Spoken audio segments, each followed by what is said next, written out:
నా జీవితంలో ఏది పాడై ఉన్నదో దాన్ని సరిచేయగలిగిన వ్యక్తి ఎవరున్నారు? దాన్ని పాడైనటువంటి ప్రతి పరిస్థితిని బాగు చేయగలిగిన శక్తి ఎవరికి ఉన్నది?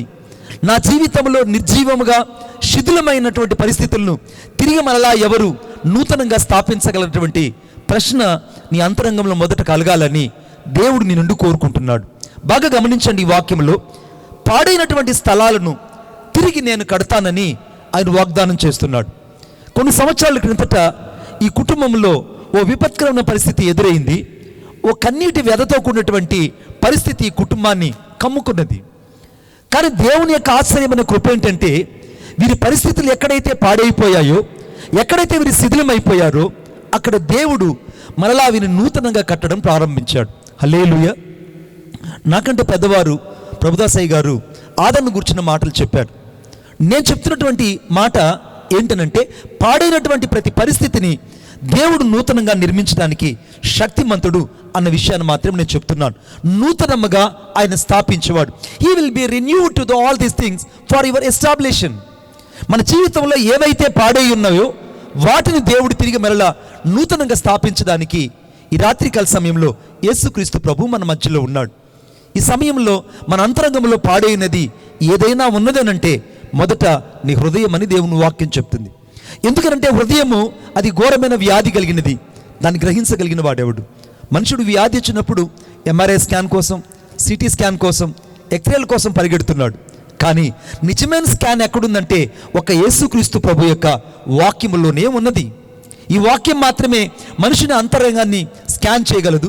మనుషుని యొక్క నాడిని, మనుషుని యొక్క జీవన విధానాన్ని స్కాన్ చేయగలిగిన శక్తి ఎవరికి ఉందంటే దేవుని వాక్యం మాత్రమే ఉంది. ఈ రాత్రి దేవుని వాక్యం ఏం చెప్తుందంటే, నూతనముగా మరలా నేను నిన్ను స్థాపిస్తాను అని అంటున్నాడు. I will B ఎస్టాబ్లిషన్, I will B stand to the renewed from your life. నీ జీవితంలో ఏదైతే గత కాలంలో పాడైపోయినదో దాన్ని తిరిగి స్థాపించగలిగిన శక్తి ఎవరికి ఉన్నదంటే దేవునికి మాత్రమే ఉన్నది. కొన్ని సంవత్సరాల క్రిందట ఒక గొప్ప దైవజనుడు, ఆయన పేరు టీడీ స్టడ్ అన్నటువంటి దైవజనుడు, ఇంగ్లాండ్ దేశంలో ఓ మంచి వ్యక్త, ఒక మంచి క్రికెటర్. అతను సమస్తాన్ని దేవుని కోసం విడిచిపెట్టి సువార్త కొరకు ఆఫ్రికా దేశానికి మిషనరీగా వెళ్ళాడు. ఆఫ్రికా దేశానికి వెళ్ళినప్పుడు టీడీ స్టడ్ గారికి కొన్ని వేల కోట్ల రూపాయలు ఉన్నాయి. ఇది నిజంగా జరిగిన సంఘటన. వేల కోట్ల రూపాయలను ప్రభు కొరకై, దేవుని పరిచర్య కొరకై ఇచ్చేశారు.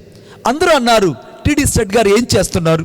సమస్తాన్ని ఇచ్చేసి ఏమీ లేనివాడుగా ఒక జోలు తగిలించుకొని ఆఫ్రికా దేశానికి, అది కూడా భయంకరమైనటువంటి ఆటవికలు నివసించే ప్రదేశానికి వెళ్ళి సేవ చేయాలంటున్నాడు.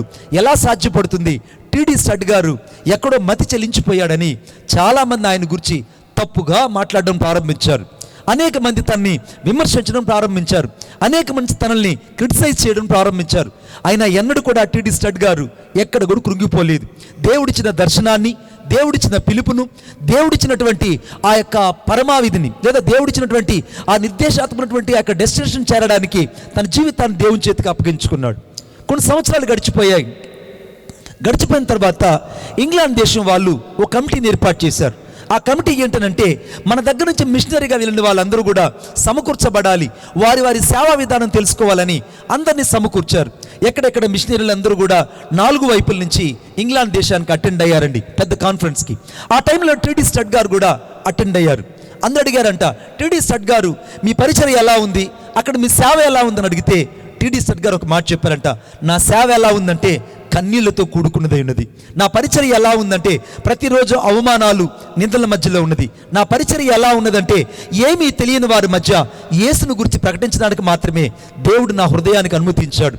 నేను వెళ్ళిన ప్రదేశంలో ఆటవికులు, నరమాంస భక్షకులు వారికి ప్రతిరోజు వాక్యం చెప్తుంటే వారి మధ్యలో దినదినం గండంగా ఉంది. అయినను ఈ రోజున మా పరిచర్యను దేవుడు ప్రేమించి 1000 మంది ఆత్మలను అనుగ్రహించాడని చెప్పాడంట. కొట్టడి చప్పట్ల గట్టిగా 1000 మంది ఆత్మలను అనుగ్రహించాడు. ఈ లోపల కాన్ఫరెన్స్ అంతా అయిపోయింది. బాగా గమనించాలి, కాన్ఫరెన్స్ అంతా అయిపోయింది. ఈ లోపల మంచి యవనస్తుడు మనలాగా ఉన్నటువంటి ఒక మంచి యవనస్తుడు హెడ్ ఫోన్స్ పెట్టుకొని ఒక వ్యక్తి బైబిల్ చదువుకుంటుంటే అతని దగ్గర వచ్చి యథాసంగా లేదా వెటవికారంగా డ్యాన్స్ చేస్తున్నాడు. డ్యాన్స్ చేస్తుంటే ఈ వ్యక్తి చాలా ఇంట్రెస్ట్గా బైబిల్ చదువుతున్నాడు. అయినా ఈ వ్యక్తికి పైచాచక ఆనందం ఎక్కువయ్యి అడుగుతున్నాడు, ఇంకా ఏంది బైబిల్ చదువుతున్నావు నువ్వు, నాలాగా హెడ్ ఫోన్స్ పెట్టుకొని ఒకసారి విను అని అంటుంటే అప్పుడు ఆ వ్యక్తి చెప్పాడట, బైబిల్ చదివే వ్యక్తి, ఏమన్నాడంటే, నా చేతుల్లో కానీ ఈ గ్రంథం లేకపోతే ఇప్పుడు దాకా నా ముందు నువ్వు డ్యాన్స్ చేసేవాడు కాదు. ఆమెన్. ఎందుకనంటే నేను ఒక నరమాంస భక్షకుడిని. మనుషులు కనబడగానే అమాంతంగా చంపి తినేసే వాళ్ళం మేము. మా మధ్యలోకి టీడీ స్టడ్ గారు వచ్చి దేవుని సువార్త అందించగా మా తెగంతా రక్షించబడ్డారు. కొట్టండి చప్పట్లు గట్టిగా. మా తెగంతా రక్షించబడ్డారు. మా తెగలో నేను ఆ గూడెంకి నాయకుడిని. ఈ బైబిలే కానీ నా దగ్గర లేకపోతే ఇప్పుడు దాకా నా దగ్గర నీవు డ్యాన్స్ ప్లే చేసి ఉండేవాడు కాదు. ఎప్పుడైనా నేను చంపుకొని తినేసేవాడిని. నిన్ను తిననీయకుండా కాపాడింది ఎవరంటే ఈ గ్రంథము. కొట్టండి చప్పట్లు గట్టిగా. ఈ పరిశుద్ధ గ్రంథం నిన్ను కాపాడింది. అవును బిడ్డ, శిథిలమైన పురాలని, శిథిలమైన పాడైన జీవితాల్ని, శిథిలమైనటువంటి ప్రతి అస్తవ్యస్త జీవితాల్ని ఈ రాత్రి బాగు చేసే శక్తి ఎవరికి ఉందంటే యేసుక్రీస్తు ప్రభువుకుంది. చాలామంది అరుగుల మీద కూర్చొని వాక్యం వింటున్నారు, మరికొంత చట్టాల మీద కూర్చొని వాక్యం వింటున్నారు, మరికొంతమంది బైక్ స్టాండ్ వేసి వాక్యం వింటున్నారు, మరికొంతమంది ఇక్కడికి వస్తే ఏం జరుగుతుందని వారి ఇంటి డాబాల మీద కూర్చొని వాక్యం వింటున్నారు, మరికొంతమంది ఇళ్ల యొక్క మెట్ల దగ్గర కూర్చొని వాక్యం వింటున్నారు. నువ్వు ఎక్కడ కూర్చొని వాక్యం వింటున్నా ఈ రాత్రి నేను ప్రకటిస్తున్న దేవుడు శిథిలమైన నీ జీవితాన్ని తిరిగి మరలా నూతనంగా స్థాపించగలిగిన వాడు. కొట్టండి చప్పట్లు గట్టిగా. శిథిలమైన నీ జీవితాన్ని తిరిగి నూతనంగా స్థాపించగలిగిన వాడు, శిథిలమైన నీ బ్రతుకుని తిరిగి మరలా పునరుద్ధరించగలిగిన వాడు, శిథిలమైన నీ పరిస్థితుల్ని తిరిగి మరలా బాగు చేయగలిగిన వాడు. ఆయన నీ హృదయంలో చేర్చుకోగలిగితే ఈ రాత్రి నిత్యత్వపు ఆనందాన్ని నువ్వు పొందుతావు. రెండో విషయం చెప్తున్నాను, గమనించండి. యెషయా గ్రంథం 43వ అధ్యాయం 19వ వచనం. యెషయా గ్రంథం 43వ అధ్యాయం 19వ వచనం. ఇదిగో నేను ఒక నూతన క్రియను చేయుచున్నాను, ఇప్పుడే అది మొలుచును, మీరు దానిని ఆలోచింపరా అని రాయబడి. ఇదిగో నేను ఒక నూతన క్రియ చేస్తున్నాను. మొదటిదేమో దేవుడు నూతనముగా స్థాపిస్తానన్నాడు. I will be construct the new thing. దేవుడు శిథిలమైన జీవితాల్ని నూతన పరుస్తానని చెప్పాడు మొదట, లేదా నూతనంగా కడతాను, నూతనంగా స్థాపిస్తానని చెప్పాడు. రెండవదిగా ఆయన ఒక నూతన క్రియ చేయబోతున్నాడండి. ఏమిటి నూతన క్రియ అంటే?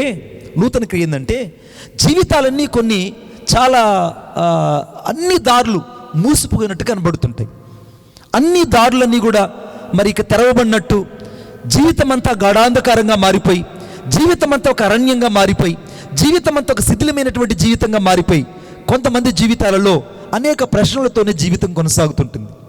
ఈ రాత్రి వాక్యం ఉంటుందండి. జీవితం ఓ ప్రశ్నకు పెద్ద పరమావిధిగా మారిపోయి ఉంటే, ఒకవేళ ప్రశ్నకే నీ హృదయం నిలయంగా మారిపోయి ఉంటే, ఈ రాత్రి యేసుక్రీస్తు ప్రభు నీతోనే సూటిగా మాట్లాడుతున్నాడు. నా జీవితం ఒకప్పుడు ఎలా ఉండిందంటే, యేసుక్రీస్తు ప్రభు ఎరగనప్పుడు నేను ఒక హైందవ కుటుంబానికి చెందిన వాడిని, నిష్ట కలిగిన వ్యక్తులతో సంచరించేవాడిని. నేను నిద్ర లేచిన వెంటనే అంబస్య నహోతో నహీయాన్ సర్వేశ్వరం సర్వస్యహం ఏషం సర్వేషం ఏషం సర్వస్య యశోంతర్యా మేషాయేని, ఇంత నిష్ట కలిగిన వ్యక్తిని. నా జీవితంలో దేవుడు ఓ కార్యం చేశాడండి. నా జీవితాన్ని దేవుడు రక్షించాడు. నా జీవితాన్ని రక్షించడమే కాదు, నా జీవితం పట్ల దేవుడు కలిగిన ఒక ప్రణాళికను ఆయన అనుక్షణము ఆయన నూతన పరుస్తున్నాడు. ఈ రాత్రికాల సమయంలో దేవుని ఉద్దేశం తెలుసా? నీ జీవితంలో ఒక నూతన క్రియ దేవుడు చేయాలనుకుంటున్నాడు. ఆమేన్ చెప్పండి గట్టిగా, ఇంకా గట్టిగా చెప్పండి. ఒకసారి మీ కుడి హస్తాన్ని పక్కన వాళ్ళకి ఇచ్చి, ఈ సంవత్సరం దేవుడు నా జీవితంలో చెప్పండి, ఈ సంవత్సరం దేవుడు నా జీవితంలో ఒక నూతన క్రియ చేయబోతున్నాడు. ఈ సంవత్సరం దేవుడు నా జీవితంలో ఒక నూతన క్రియ చేయబోతున్నాడు. ఎందుకు ఒక నూతన క్రియ చేయబోతున్నాడు అని అంటే, నూతన క్రియ దేవుడు ఎందుకు చేయబోతున్నాడు ఒకసారి అర్థమయ్యేటట్టు చెప్తా. మనకు రైతులు బాగా తెలుసు, మనం కూడా ఒక రైతులే. మనం విత్తనాలు చల్లేటప్పుడు ఆ విత్తనాలన్నీ కూడా పొలంలో చల్లడం ప్రారంభిస్తాం. అది బాగా బీడుబారిన భూమి దున్నబడిన తర్వాత ఆ విత్తనాల్ని పొలంలో చల్లుతాం. పొలంలో చల్లిన తర్వాత రైతు హృదయంలో ఏం ఆశ ఉంటుందంటే, ఏ విత్తనాలు అయితే నేను చల్లానో అవన్నీ ఫలిస్తాయి, ఆ పంటను నేను తీసుకొని ఇంటికి వెళ్తానటువంటి ఆశతో ప్రతి రైతు విత్తనాన్ని విత్తుతాడు. ఆమేన్. కానీ మనలాంటి వాళ్ళు, మన తరంలో ఉన్న వాళ్ళు కానీ విత్తనాలు చల్లితే ఏం ఆలోచిస్తామంటే, ప్రభుదాసయ్య గారు, అంటే మీ తరం కాదు, ఇప్పుడున్నటువంటి generation, AI technology, artificial intelligence, ఈ యొక్క టెక్నాలజీ కలిగిన వాళ్ళు ఒకవేళ విత్తనాలు చల్లితే ఏమంటారంటే, అవి మొలుస్తాయో మొలవో, అవి బ్రతుకుతావో బ్రతుకువో, కనుక అన్నీ మళ్ళా మనం ఏరుకొని ఈ గోతాంలో సంచిలో వేసుకొని ఇంటికి తీసుకెళ్ళిపోతే మంచిది అనుకుంటారండి. నిజం చెప్తున్నాను నేను. వాళ్ళకి నమ్మకం లేదు. మనుషుడైతే ఒక విత్తనాన్ని విత్తితే వాటి గురించి ఆలోచిస్తాడు. కానీ రాత్రి నా యేసయ్య అనాది తన సంకల్పాన్ని రూపింపబడక మునిపే, జగత్తుకు పునాది వేయబడక మునిపే ఆయన నిన్ను గూర్చి ఒక విత్తనాన్ని నీ హృదయంలో విత్తి ఉన్నాడు. గట్టిగా స్తోత్రం చెప్పండి గట్టిగా. ఆయన నీ గురించి, నీ కుటుంబాన్ని గురించి ఒక నీతి అనే విత్తనాన్ని విత్తాడు. అది ఇప్పుడు మొలవబోతుంది. ఇప్పటిదాకా మొలవకపోవచ్చు, అది నీ జీవితంలో మొలవబోతుంది. కొన్ని సంవత్సరాల క్రితం దేవుడికి తెలుసు కాశయ్య గారి జీవితంలో ఒక విపత్కరమైన పరిస్థితి ఎదురవుతుంది. ఆ పరిస్థితి అంతటిని బట్టి తన హృదయంలో గొప్ప గాయం ఏర్పడుతుంది. ఆ గాయాన్ని మాన్పడానికి దేవుడే దిగి వచ్చి గాయాన్ని మాన్పుతాడు. అంతటా దేవుడు అతన్ని ఆపడు. అనేకుల జీవితాల్ని, అనేక గాయాలు కట్టడానికి ప్రతి జనవరి మాసం 4వ తారీఖున అనేక హృదయాలలో ఉన్న గాయాన్ని మాన్పడానికి ఆ వ్యక్తిని దేవుడు వాడుకుంటాడన్న విషయం ఎంతమందికి తెలుసు? ఎంతమందికి తెలుసు? దేవుడు నిన్ను ఒక ఔషధంగా చేయాలనుకుంటున్నాడు. దేవుడు నిన్ను ఒక ఔషధంగా ఎందుకు చేయాలనుకుంటా అంటే ప్రతి గాయపడిన హృదయానికి నీవు మాత్రమే గాయాలు కట్టగల వ్యక్తిగా దేవుడు ఎందుకు ఈరోజు నిన్ను మార్చాడంటే, ఒకప్పుడు నువ్వు గాయపరచబడ్డావని దేవునికి తెలుసు. గట్టిగా స్తోత్రం చెప్పండి గట్టిగా. హల్లెలూయా. తెలుగు తెలియమా? తెలుగు తెలియమా? తమిళ్ తెలియమా అన్న? உங்களுக்கு తెలుగు తెలియమా? తమిళ్ తెలియమా పాస్టర్? తెలుగు తెలియమా? Are you speaking English or తెలుగునా? ఏం తెలుసమ్మా మీకు? తెలుగు తెలిస్తే మేము తెలుగులో చక్కగా చెప్పచ్చు కదా. నాకు కూడా తెలుగే, నేను కూడా తెలుగు చెప్తాను. గట్టిగా హల్లెలూయా చెప్పండి గట్టిగా. చలికి ఏమని చెప్పట్లేదు, హల్లెలూయా చెప్పండి గట్టిగా. Good be alerted for. వాక్యం ఏం చెప్తుందంటే, దేవుడు ఒక విత్తనాన్ని విత్తాడు. ఆ విత్తనం ఇప్పుడు మొలుస్తుంది. ఒకవేళ నీ జీవితం అరణ్యంలా కనబడచ్చు బిడ్డ, ఒకవేళ నీ జీవితం అరణ్యంలా కనబడచ్చు, కానీ అరణ్యం లాంటి నీ జీవితంలో దేవుడు ఒక త్రోవను కలుగు చేయబోతున్నాడు. ఆమేన్ చెప్పండి గట్టిగా. అరణ్యంలో దేవుడు త్రోవ కలుగు చేయడం, ఇది దేవునికి మాత్రమే సాధ్యమవుతుంది. ఈ రాత్రి అరణ్యం లాంటి జీవితాలు చాలా ఇక్కడ ఉన్నాయి. ఒకప్పుడు ఈ కుటుంబం కూడా అరణ్యానికి సాదృశ్యంగా ఉన్న జీవితమే, కానీ అరణ్యం లాంటి ఈ కుటుంబంలో దేవుడు వెలుగై నివసించి ఒక త్రోవను కలుగు చేశాడు. ఆ త్రోవే ఇంతమంది దైవ సేవకులు సమకూర్చి, ఇంతటి పరిశుద్ధులు సమకూర్చి ప్రతిసారి యేసు ప్రభు గురించి ప్రకటించడానికి ఈ వ్యక్తికి ఎలా సాధ్యపడింది? నాతో చెప్పారు, అయ్యా నేను అప్పు చేసి ఈ కూటాన్ని పెట్టాలనుకుంటున్నాను. ఎందుకనంటే ఏ విధము చేతనైనా నా స్వచనులు కొంతమంది అయినా యేసుక్రీస్తు ప్రభుని ఎరగాలి. కొందరు హృదయాలైనా గాయం మాన్పబడాలి. కొందరు హృదయాలైనా క్రీస్తుకు దగ్గరగా సమీపస్తులుగా మార్చబడాలి. ఎవరైతే దూరస్తులుగా ఉన్నారో వారు క్రీస్తు రక్తం చేత కడగబడి సమీపస్తులుగా మార్చబడి వారు అనగా రోమన్స్ పత్రిక 12వ అధ్యాయం 1వ వచనం ప్రకారంగా వారు యేసుక్రీస్తులోకి రూపాంతరంలోకి రావాలి. రూపాంతరం వచ్చే ప్రక్రియే ఈ ఆదరణ కూటంలో జ్ఞాపకార్థ కూడిక. ఎందుకు దేవుడు నిన్ను రూపాంతరపరుస్తున్నాడంటే నీ జీవితంలో దేవుడు ఒక నూతన క్రియ చేయబోతున్నాడు. హల్లెలూయా. ఆ నూతన క్రియ ఏంటంటే, అరణ్యం లాంటి నీ జీవితంలో దేవుడు ఒక త్రోవను కలుగు చేయబోతున్నాడు. ఇప్పటిదాకా నీ పిల్లల జీవితం ఒక అరణ్యంలా కనబడుతుండొచ్చు. ఒకవేళ నీ వ్యక్తిగత జీవితం ఒక అరణ్యానికి సాదృశ్యంగా ఉండొచ్చు. ఒకవేళ నీ పరిచయ జీవితం ఒక అరణ్యంలాగా 4 దారులు మూసుకున్నట్టు కనబడి ఉండొచ్చు. ఒకవేళ నీ పిల్లల యొక్క భవిష్యత్తు అంతా కూడా అరణ్యం కంటే ఇంకా ఘోరంగా ఉండొచ్చు. నీ జీవితాన్ని ఈ రోజున దేవుడు ఒక త్రోవ కలుగు చేయబోతున్నాడు. ఆమేన్ చెప్పండి గట్టిగా. రెండవదిగా, ఎడారిలో ఆయన నదులు ప్రవహింపజేసే దేవుడట. ఎడారిని చూడగానే నీటి దాహం కనపడదు, నీటి ఎద్దడెక్కడ ఎక్కువ, అంతకంటే ఎక్కువగా అక్కడ ఎక్కడ చూసినటువంటి పరిస్థితులన్నీ తారుమారుగా ఉంటాయి. ఆ పరిస్థితులలో నదులు ప్రవహించడం ఒక దేవుని కాక మరెవరికి సాధ్యం కాదండి. సౌదీ అరేబియాలో సరిగ్గా 2 వారాల క్రిందట పెద్ద వరదలు వచ్చాయి. అందరూ చూశారు యూట్యూబ్లో. ఆ వరదలు వచ్చినప్పుడు ఎడారిలో నదులు ప్రవహింపబడ్డాయండి. ఎడారిలో నదులు ప్రవహించాయి. ప్రజలు భయాందోళనకు గురయ్యారు. ఇప్పటి వరకు దాదాపు 100 సంవత్సరాల క్రిందట ఎప్పుడో జరిగిందట. ఇప్పుడు సరిగ్గా 2024-25 చివరిలో ఆ వరదలు ఆ ఎడారిలో ప్రవహించాయండి. అప్పుడు అర్థమైంది, ఓహో ఎడారిలో నదులు ప్రవహించడం అంటే ఇదే. ఈ రాత్రి నీ జీవితం ఒక ఎడారికి కనబడొచ్చు బిడ్డ. ఒకవేళ నువ్వు యవనస్తుడై ఉండి అనేక ఎగ్జామ్స్ రాసి ఓడిపోయి ఉండొచ్చు. ఒకవేళ నీ జీవితంలో ఉద్యోగానికి దగ్గరగా వచ్చి నీ జీవితం అంతా ఓడిపోయి ఉండొచ్చు. ఒకవేళ నీ రిపోర్ట్స్ అన్ని డాక్టర్లు చెప్పిన దానికంటే తారుమారుగా కనపడొచ్చు. కానీ రాత్రిని ప్రకటిస్తున్న దేవుడు ఎడారి లాంటి నీ జీవితంలో తిరిగి మరలా ఆయన జీవ నదిని ప్రవహింప చేయబోతున్నాడు. కొట్టండి చప్పట్లు గట్టిగా. ఆయన మరలా నీ జీవితంలో జీవ నదిని ప్రవహింప చేయబోతున్నాడు. నీ జీవితంలో కోల్పోయిన ప్రతిదాన్ని దేవుడు తిరిగి ఇవ్వబోతున్నాడు. ఆదరణ నీ జీవితాన్ని ఒక ఆదరణగా దేవుడు మార్చబోతున్నాడు. గాయాలు ఎదుర్కొన్న నిన్ను అనేక గాయాలు కట్టడానికి దేవుడు నిన్ను సాదృశ్యంగా వాడుకోబోతున్నాడు. ఎందుకు నువ్వు కలవరపడిపోతున్నావు? నీ జీవితంలో దేవుడు రెండవదిగా నూతన క్రియను దేవుడు చేయబోతున్నాడు. మూడో విషయం చెప్తాను, ప్రార్థన చేస్తాను, దయచేసి చూడండి. హెస్కేల్ గ్రంథం అందరూ బైబిల్ తీయాలని నేను కోరుకుంటున్నాను. Thank you Jesus. 36వ అధ్యాయం 26వ వచనం. నూతన హృదయమును మీకు ఇచ్చేదను, నూతన స్వభావమును మీకు కలుగు చేసేదను, రాతి గుండె మీలో నుండి తీసివేసి మాంసపు గుండెను మీకు ఇచ్చేదను. మాంసపు గుండెను మీకు ఇచ్చేదను.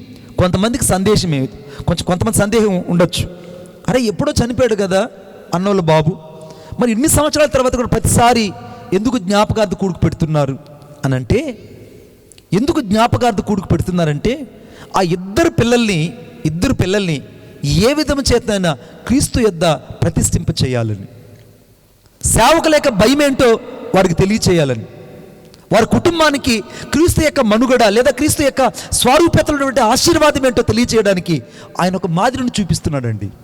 ఒకవేళ ఆయనకు పెద్ద చదువు లేకపోవచ్చు, కాసే గారికి పెద్ద స్కాలర్ కాకపోవచ్చు, పెద్ద డిగ్రీలు చేయకపోవచ్చు, ఒకవేళ నిషానే కావచ్చు, కానీ దేవుడు ఆయన హృదయంలో పెట్టిన భారం ఏంటంటే, ఏ విధము చేతనైనా నా ఊరితో పాటు నా కుటుంబంతో పాటు నా మనవరాండ్రులు నా కుటుంబంతో పాటు సమస్త ప్రజలు కూడా దేవుని యొద్దకు రావాలి, వారిలో ఉన్న రాతి గుండె తీసివేయబడి మాంసపు గుండె చేత వారు నింపబడాలని ఆ మనుషుల హృదయంలో భారం ఏంటో ఒకసారి గమనించి చూడండి. ఈ రాత్రి దేవుడు నీకు నూతన హృదయాన్ని ఇవ్వబోతున్నాడు, నూతన స్వభావాన్ని కలుగు చేయబోతున్నాడు, నూతన మనసును నీకు మరలా దేవుడు నీలో పుట్టించబోతున్నాడు. మొదటిదేమో ఆయన నూతనంగా నేను స్థాపించబోతున్నాడు, రెండవదిగా నీలో నూతన క్రియ చేయబోతున్నాడు, మూడవదిగా నూతన హృదయాన్ని నీ కలుగు చేయబోతున్నాడు. అవును, ఈ హృదయం నీలో ఉన్నంత వరకు నువ్వు క్రీస్తును ప్రతిబింబింపు చేయలేవు. నీ పాత హృదయంలో నుంచి అనగా దేవునికి ఏవైతే అవిధేయతలు ఉన్నాయో అవన్నీ యేసుక్రీస్తు రక్తం చేత నువ్వు కడిగి వేసుకోవాల్సిన సమయం ఇది. అందుకే వాక్యములు రాయబడింది, మొదటి యోహాను రాసిన పత్రిక 1వ అధ్యాయం 7వ వచనంలో, అప్పుడు ఆయన కుమారుని యేసు రక్తము ప్రతి పాపం నుండి మనల్ని. ఈ రాత్రి యేసుక్రీస్తు ప్రభు యొక్క రక్తము ప్రతి పాపము నుండి అని రాయబడింది. నీ పాపం చిన్నదైనా పెద్దదైనా, నీ బలహీనత చెడ్డదైనా, ఒకవేళ ఇంకా తక్కువదైనా, ఒకవేళ అందరి దృష్టికి నువ్వు పరిశుద్ధంగా కనబడి అంతరంగంలో పాపాన్ని దాచుకుని ఉన్నా, నువ్వు ఎవరైనా సరే ఈ రాత్రి యేసుక్రీస్తు ప్రభు యొక్క రక్తం కిందకు వస్తే ఆయన రక్తంతో కడిగి పరిశుద్ధపరచగలిగిన దేవుడు. అంతకంటే ఎక్కువగా ఆయన హృదయంలో ఉన్న గాయాన్ని మాన్పగలిగిన దేవుడు. ఎందుకు మాన్పగలడంటే దావీదు కీర్తన 147 2వ వచనం రాయబడింది, ఆయన గుండె చెదిరిన వారిని బాగు చేయవాడు, వారి గాయములన్నీ కట్టువాడని రాయబడింది. ఈ రాత్రి నీ గుండెకు చెదిరిన ప్రతి గాయాన్ని మాన్పగలిగిన శక్తి ఎవరికి ఉందంటే ఒక్క దేవునికి మాత్రమే ఉంది. నీ అంతరంగంలో ఎంత గాయం చేతి ఇక్కడికి వచ్చావో, ఈ వాక్యం వింటూ కూడా నీ హృదయంలో ఉన్న ప్రతి పరిస్థితిని బట్టి ఎంతగా కృంగిపోతున్నావో దేవునికి తెలుసు బిడ్డ. దేవునికి మరుగైనది ఏది లేదు. నీలో ఉన్న రాతి గుండెను తీసివేసి నీ గుండెకైనా ప్రతి గాయాన్ని మాన్పి నేను తిరిగి మరలా నీకు నూతన హృదయాన్ని, నూతన స్వభావాన్ని ఇవ్వగలిగిన శక్తి ఎవరికి ఉందంటే ఒక్క యేసుక్రీస్తు ప్రభువుకు మాత్రమే ఉంది. కొట్టండి చప్పట్లు గట్టిగా, ఒక యేసుక్రీస్తు ప్రభువుకు మాత్రమే ఉంది. ఆయన మాత్రమే నీకు నూతన హృదయాన్ని, నూతన స్వభావాన్ని కలుగు చేయగలిగిన వాడు. ఆయన మాత్రమే నీ అంతరంగంలో ఉన్న రాతి గుండెని తీసివేసి మాంసపు గుండె నుంచి మరలా నిన్ను మనిషిగా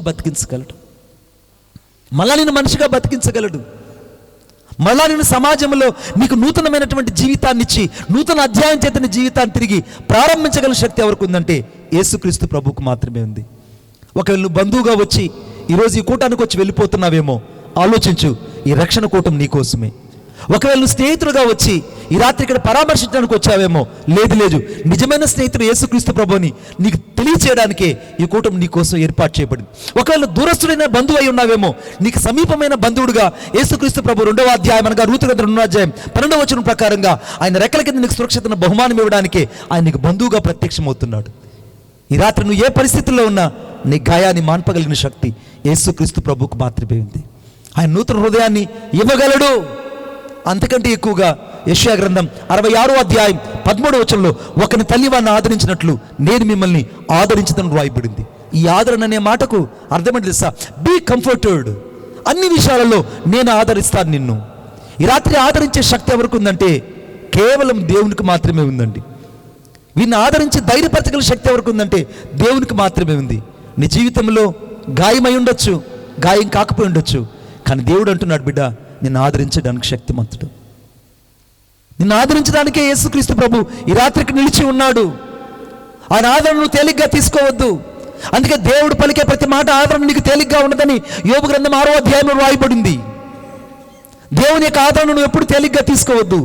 ఆయన ఆదరణ ఈ రాత్రి నీ గాయపడిన హృదయాన్ని బాగు చేయడానికి, గుండె చెదరు నిన్ను తిరిగి మరలా మనిషిగా చేయడానికి, నీ రాతి గుండెని తీసివేసి మాంసపు గుండెని నీకు ఇవ్వడానికి ఆయన నీకు నిలిచి ఉన్నాడు.